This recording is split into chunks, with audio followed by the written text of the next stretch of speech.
Minjam untuk sebuah kebutuhan sehari-hari kayak misalkan contoh untuk makan atau membeli token listrik dan yang lain sebagainya yang berbau tentang kebutuhan hidup, ternyata itu boleh banget untuk tidak usah dibayar. Di sini saya mau bahas buat kalian semuanya. Assalamualaikum warahmatullahi wabarakatuh teman-teman semuanya. Pada kesempatan video kali ini saya ingin membahas tentang yang namanya, ternyata saya sendiri baru tahu, dan memang sebenarnya bukan baru tahu sih, sebenarnya ini adalah sebuah konsep yang sangat-sangat diperbolehkan sekali oleh kepemerintahan ataupun bahkan OJK pun memperbolehkan. Ketika kita itu meminjam untuk sebuah kebutuhan, itu boleh digalbay terlebih dahulu teman-teman. Dan di sini saya mau bahas terhadap kalian semuanya biar kalian itu nggak usah panik dan kalian bisa enjoy aja. Karena di sini hal yang menurut saya menarik adalah karena kebanyakan masyarakat Indonesia ini mungkin ada yang kelas ekonomi ke bawah, yang mana ini menjadi sebuah kebutuhan ketika melakukan pinjaman. Hal itu mungkin terjadi kepada kalian. Nah, di sini saya mau bahas tentang hal itu. Nah, ternyata OJK sebenarnya mengatur terhadap yang namanya pinjaman untuk sebuah kebutuhan sehari-hari dan yang lain sebagainya. Itu secara langsung terindikasi bahwa OJK memperbolehkan untuk melakukan digalbay, atau pemerintah pun boleh untuk melakukan galbay tersebut, karena itu memang dianjurkan juga dengan adanya surat edaran dari OJK nomor 19 tahun 2023-an, teman-teman ya. Nah, di sini saya mau bahas tentang hal itu, teman-teman. Oke. Di sini sebelum masuk ke inti materinya, saya mau bahas terlebih dahulu bahwasanya ada undang-undang yang OJK itu mengatur nasabah tidak boleh untuk meminjam lebih dari 3 aplikasi agar nasabah tersebut tidak melakukan gali lubang tutup lubang. Dan pada surat edaran OJK tahun 2022 saya menemukan bahwasanya itu tidak diperbolehkan yang namanya nasabah itu melakukan gali lubang tutup lubang secara jelas dan juga secara detail. Nah, kalau kalian itu mau filenya, nanti saya kirimkan ke kalian. Kalian boleh langsung DM aja ke Instagram saya. Linknya sudah saya sediakan di deskripsi ya teman-teman semuanya. Nanti ya kalian boleh DM ke saya, Bang, mana minta linknya tentang yang namanya OJK itu memang memperbolehkan untuk melakukan galbay dan tidak memperbolehkan yang namanya gali lubang tutup lubang. Kalian boleh DM aja langsung ke Instagram saya ya. Nanti saya kasih filenya. Nah, di sini yang perlu dicatat adalah bahwasanya teman-teman semuanya, yang dimaksud adalah kebutuhan, ya kebutuhan sehari-hari kayak kita makan, mungkin kebutuhan token listrik dan yang lain sebagainya, itu boleh kita melakukan galbay terlebih dahulu. Jangan sampai kalian itu melakukan pinjaman karena kebutuhan, terus kemudian ketika sudah jatuh tempo, kalian nggak punya dana, kalian nggak punya uang, melakukan gali lubang tutup lubang. OJK pemerintahan itu sepakat untuk menyetujui bahwasanya kalian itu lebih baik galbay, jangan sampai kalian itu gali lubang tutup lubang. Nah, kenapa OJK itu seperti itu? Ya, karena ketika kalian itu gali lubang tutup lubang, kalian akan mendapatkan dampak yang lebih besar atau masalah yang lebih besar. Bunganya semakin tinggi, dendanya semakin banyak, dan lain sebagainya, itu resikonya semakin tinggi. Makanya OJK dan juga pemerintah itu membuat peraturan seperti itu, dilarang nasabah minjam lebih dari 3 aplikasi agar nasabah tersebut tidak melakukan gali lubang tutup lubang. Jadi kalau misalkan kalian itu gali lubang tutup lubang, kalian sendiri yang salah, kalian sendiri yang telah melanggar aturan dari pemerintah, teman-teman semuanya ya. Jadi ingat ya, kalian sendiri, kalau kalian melakukan gali lubang tutup lubang, itu sebenarnya kalian sendirilah yang melanggar aturan dari pemerintahan. Oke, perlu dicatat itu. Dan kemudian ketika kalian itu galbay di satu aplikasi, kan kena denda, Bang. Kan kena pajak, bunga, dan yang lain sebagainya. Maaf, pajak enggak ya? Kena denda, kena bunga yang banyak, dan yang lain sebagainya.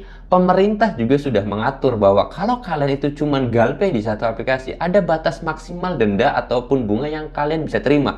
Contoh, kalian itu punya pinjaman 10 juta. Kalian sudah cicil pokoknya sampai 5 juta. Nah, ketika itu kalian kena bunga maksimalnya, kalian galbay sampai setahun, 2 tahun, 3 tahun, 5 tahun pun, bunganya maksimal hanya 10 juta aja. Utang 5 juta, kalian kena maksimal bunganya itu cuma 10 juta. Itu kalian bayar 5 tahun ke depan pun tetap bunganya segitu. OJK telah mengatur akan hal itu. Jadi kalian itu nggak usah takut kalau misalkan kalian itu merasa dipinjol itu karena kebutuhan. Dan ketika sudah jatuh tempo, kalian itu sudah nggak punya uang, nggak punya dana untuk membayar pinjol tersebut, hanya ada untuk makan kalian sendiri, prioritaskan makan kalian, prioritaskan kebutuhan kalian terlebih dahulu. Jangan sampai kalian itu hanya untuk bayar pinjol, kalian nggak makan, anak kalian nggak makan, anak kalian itu nggak minum susu, dan lain sebagainya, teman-teman ya. Karena kalian nggak usah takut tentang denda, terus kemudian tentang slik, dan yang lain sebagainya, karena itu semuanya bisa diatasi ya, teman-teman semuanya itu. Nah, jangan sampai kalian itu takut akhirnya melakukan gali lubang tutup lubang seperti itu. Nah, terus kemudian ada hal unik lagi atau hal yang sering banget terjadi di kalangan masyarakat adalah bahwasanya takut terhadap yang namanya DC, takut terhadap yang namanya DC itu bakal ke rumah kita. Sebenarnya ketika DC itu neror, nelpon, dan yang lain sebagainya, kalian hiraukan saja. Jangan pernah kalian itu membalas chatnya, atau kalau bisa kalian itu langsung blokir nomornya tanpa membaca chatnya sama sekali. Karena yang saya takutkan adalah ketika kalian itu membaca chat dari DC, kalian itu berpikir langsung negatif, dan kalian itu langsung ngedon mentalnya, jatuh mentalnya, hancur mentalnya. Dari situlah kalian itu bakal hancur. Ketika mental sudah hancur, itu yang diharapkan oleh pinjol, itu yang diharapkan oleh DC. Karena sebenarnya tujuannya pinjol bekerja sama dengan debt collector ataupun DC itu adalah menghancurkan mental kalian. Kenapa? Karena dengan harapan ketika mental kalian itu hancur, maka kalian untuk berpikir keras untuk melakukan bayar. Nah, itu tujuannya sebenarnya. Tujuannya pinjol menggait pihak ketiga atau debt collector itu adalah menjatuhkan mental kalian. Ketika mental sudah jatuh, kalian akan melakukan gimana caranya biar bisa bayar. Nah, itu kalian akhirnya gali lubang tutup lubang. Makanya saya sarankan tadi, ketika ada chat dari DC, telepon dari DC, kalian nggak usah angkat, kalian nggak usah bales, kalian kalau bisa diblokir nomornya, atau kalau bisa ganti nomor. Ya, ganti nomor. Ada dari email, ganti emailnya atau hapus emailnya, atau kalau bisa di restart HP-nya, terus kemudian kalian ganti HP yang baru, kalau bisa tukar tambah dengan HP yang lain gitu. Itu bisa. Itu cara yang paling aman. Biar kalian ketika melawan galbait itu tenang, kalian itu enjoy dan kalian relax. Hanya satu pinjol aja yang kalian hadapi, nggak banyak pinjol, teman-teman, seperti itu. Nah, ketika kalian itu sudah tenang, sudah relax, sudah enjoy, saya yakin kalian itu bisa berpikir positif tanpa ada gangguan DC, tanpa ada gangguan teror dari pinjol. Itu kalian, saya yakin banget bisa berpikir positif gimana caranya kerja, gimana caranya ngasih penghasilan, terus kemudian gimana caranya dapetin uang. Itu akan terjadi. Karena memang jujur apa adanya aja, saya pun dulu itu dampaknya, saya itu HP-nya di restart, bukan di restart sih kalau saya, apa adanya aja. HP saya memang di restart ya, tapi pada saat itu saya melakukan tukar tambah, nomor saya ganti, HP-nya pun saya ganti, karena pada saat itu saya masih goblok. Ternyata pinjol itu kan nggak bisa akses email ya. Kalau pinjol resmi itu nggak bisa ngakses email, tapi kalau pinjol yang ilegal itu bisa ngakses email. Nah, akhirnya saya itu ganti HP karena saking takutnya saya diteror oleh DC, sampai takutnya saya itu didatangi oleh DC, sampai akhirnya saya itu melakukan tuker tambah HP. Saya ingat banget HP pada saat itu saya Realme 5 Pro itu diganti teman-teman semuanya dengan Poco X3 Pro, dan ini HP-nya masih ada sama saya, teman-teman. Nah, ini Poco F5 ya, Poco X3 Pro masih ada sama saya. Nah, itu adalah hal saya sendiri tukar tambah. Kenapa? Karena ya pada saat itu takut didatangin DC, teror DC. Akhirnya saya sendiri setelah teror DC itu hilang, ancaman DC itu hilang, saya nggak pernah berpikir ke pinjol. Akhirnya pada saat itu saya mulai bisnis, yaitu dengan cara jualan online baju dan yang lain sebagainya. Dari situlah pengalaman saya sendiri itu ngilangin pikiran dulu terhadap pinjolnya, teror tentang DC dan yang lain sebagainya itu hilang. Akhirnya saya sendiri bisa membangun aura positif, bukan aura positif sih, berpikir positif gimana caranya menghasilkan uang, gimana caranya dapetin penghasilan, seperti itu teman-teman ya.